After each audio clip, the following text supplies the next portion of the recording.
নমস্কাৰ বন্ধুসকল, পুনৰ এটা নতুন কাহিনীলৈ আপোনালোকৰ মাজলৈ আহিলোঁ। বন্ধুসকল, আপোনালোকে মোৰ ভিডিঅ'সমূহ চাই থকাৰ কাৰণে অশেষ ধন্যবাদ। যদি মোৰ ভিডিঅ'সমূহ ভাল পাইছে তেনেহ'লে লাইক, শ্বেয়াৰ আৰু কমেণ্ট কৰিব। যিসকলে মোৰ চেনেলটোলৈ নতুনকৈ আহিছে তেওঁলোকে মোৰ চেনেলটো ছাবস্ক্ৰাইব কৰি দিব আৰু লগতে বেল আইকনটো দবাই দিব, যাতে মোৰ সকলো ভিডিঅ' আপোনালোকে আগতীয়াকৈ চাবলৈ পাৰে। বন্ধুসকল, এজন মহান ব্যক্তিয়ে কৈছিল, জীৱনত আটাইতকৈ সহজতে পোৱা বস্তুটো হৈছে উপদেশ আৰু পাবলৈ আটাইতকৈ কঠিন বস্তুটো হৈছে সহায়। আজি তেনে এটা কাহিনীলৈ আপোনালোকৰ মাজলৈ আহিলোঁ। কাহিনীটো হৈছে এজনী ছোৱালীৰ কাহিনী। ছোৱালীজনী এখন মধ্যবিত্ত ঘৰৰ আছিল। তাই তেনেই সহজ সৰল ছোৱালী আছিল। সকলো সময়তে সকলোৰে লগত মিলি আছিল।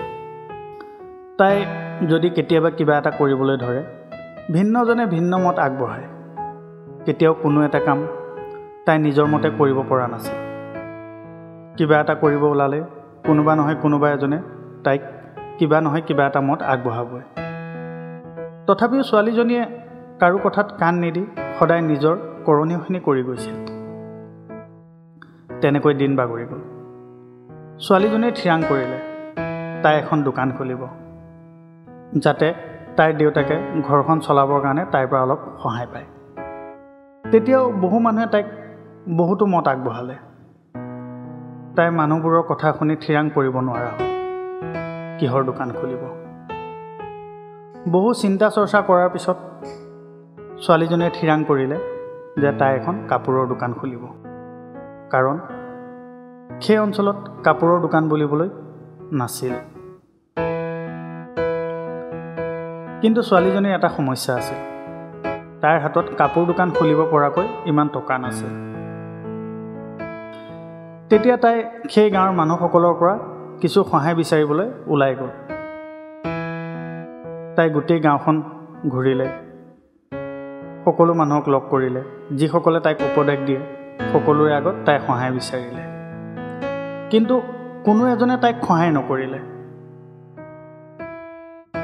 ছোৱালীজনীয়ে দুখে ভাগৰে আহি ঘৰ পালে।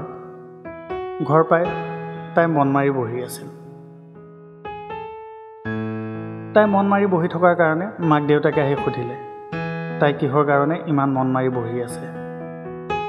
তেতিয়া ছোৱালীজনীয়ে গোটেই ঘটনাসমূহ মাক দেউতাকক বুজাই ক'লে।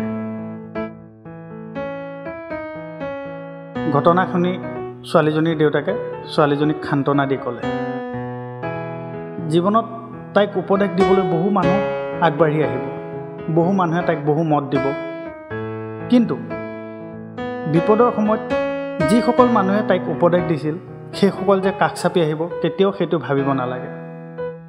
কথাষাৰ শুনি ছোৱালীজনীয়ে দেউতাকৰ ফালে চাই ৰ'ল। বন্ধুসকল, এইটো এটা সৰু কাহিনী। এই কাহিনীটোৰ পৰা আপোনালোকক এটা কথাই ক'ব বিচাৰোঁ, জীৱনত বহু সময়ত বহু মানুহে আপোনাক উপদেশ দিব বা আপোনাক ভিন্ন মত আগবঢ়াই আহিব, কিন্তু এটা কথা মনত ৰাখিব, যিকেইজন মানুহে আপোনাক ভাল উপদেশ দিছিল, আপোনাৰ ভাল চিন্তা কৰিবলৈ আগবাঢ়ি আহিছিল, আপোনাৰ কিবা এটা বিপদ হ'লে সেই মানুহকেইজনে সকলোতকৈ আগত আপোনাক এৰি আঁতৰি গুচি যাব। গতিকে যিকোনো কাম কৰাৰ আগত হাজাৰবাৰ চিন্তা কৰি বেলেগৰ উপদেশ বিচাৰিব। আৰু সদায় কোৱাৰ দৰে আজিও এটা কথাই কওঁ, ভগৱানৰ লগতে মা দেউতাৰ আশীৰ্বাদত সদায় হাঁহি থাকিব।